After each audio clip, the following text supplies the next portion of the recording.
Барлығына қайырлы күн. Кімнің қай уақытта көріп жатқанына байланысты мүмкін кеш, түн.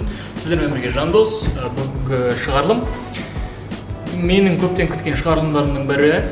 Ешқандай сценарий жазылған жоқ, бірақ жасап көрейік. Бүгінгі шығарылым кофені қалай жасайды, қандай жолдары бар, сол туралы болмақ.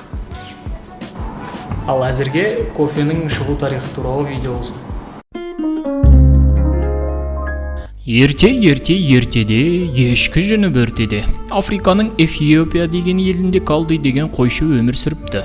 Бір күні ол ауылдың молдаларына келіп, жайылып жүрген ешкілері бір шөпті жегеннен соң ерекше сергектігін байқаған, кейін өзі де дәм татып көз жеткізгенін айтады. Әңгімеге сенбеген молдалар бұл не сандырақ деп өз көздерімен көруді жөн көреді. Көңілдері көтеріңкі қалдидың ешкілерін көрген соң, бұл шайтанның шөбі деп отқа тастайды. Осы сәтте отқа күйген кофе дақылдарынан ғаламат иіс молдалардың мұрнын тесіп өтеді. Кейін оны ыдыста қайнатып, су қосып, дәмді сусынға айналдырады. Міне, кофенің пайда болу әңгімесі осындай. Жалпы кофенің даму тарихын осы каналдағы видеодан көре аласыздар. Ал енді қазіргі уақытта кофенің дақылдарын арнайы аппараттарда күйдіріп, дайын күйінде сатады. Мынадай пакеттерде.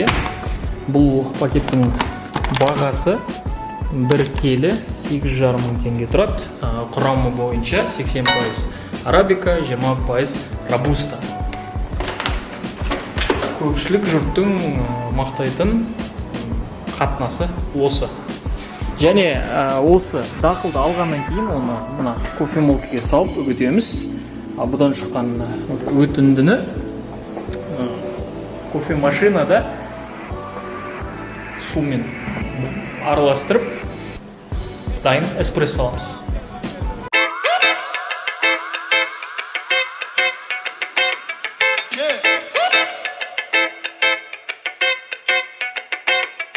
Олай болса, кофе машина құрылғылармен таныс болайық. Холдер сүзгіден өткізіп эспрессо шығарады. Кейін оны осы питчерлерге құйып аламыз. Ал темпер кофе ұнтақтарын холдер бетіне тегістеу үшін керек. Биг питчер сүтті араластыру үшін қолданылады. Сонымен кофе құрылғыларымен таныс болсақ, онда іске көшейік.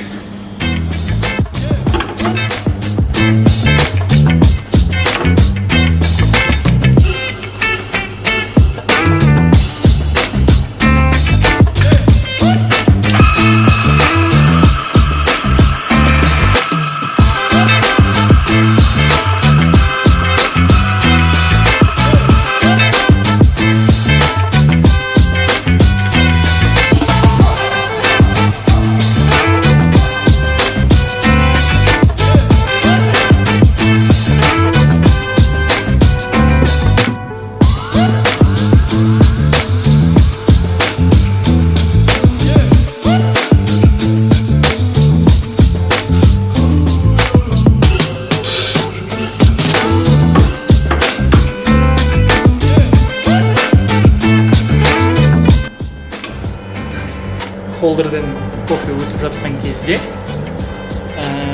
20-25 секундта шамасында ұстау қажет. Сол кезде нағыз кофе шығады, әрмен қарай су араласып кетеді.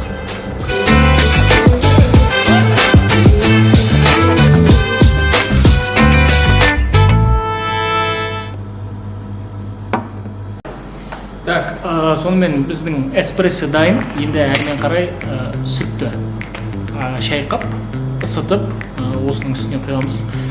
Сосын әрмен қарай ол латте болады, немесе капучино болады.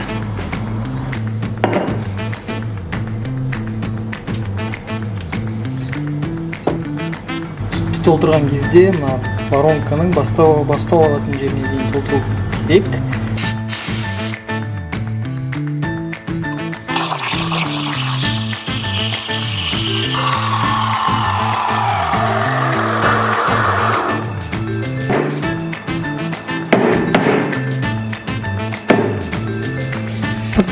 Сонымен біздің кофе дайын. Кофеге қажетті нәрселердің барлығы дайын. Яғни сүтіміз араластырылды, эспрессомыз алынды. Сүт қараңыздар қандай қою. Сонымен кофемізді дайындаудың соңғы этапы. Енді барлығын әдемілеп құйып қонаққа ұсынамыз.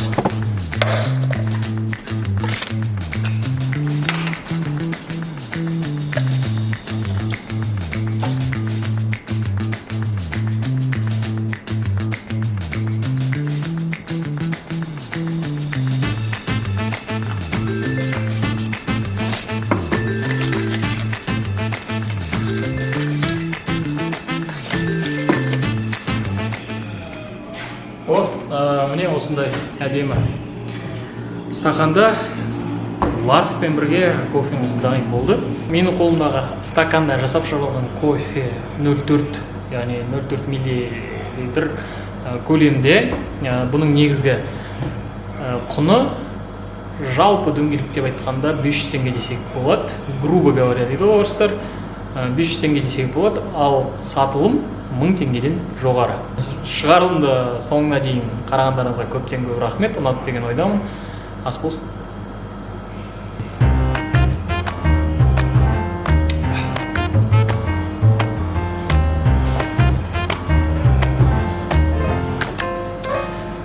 Шаршадым мен.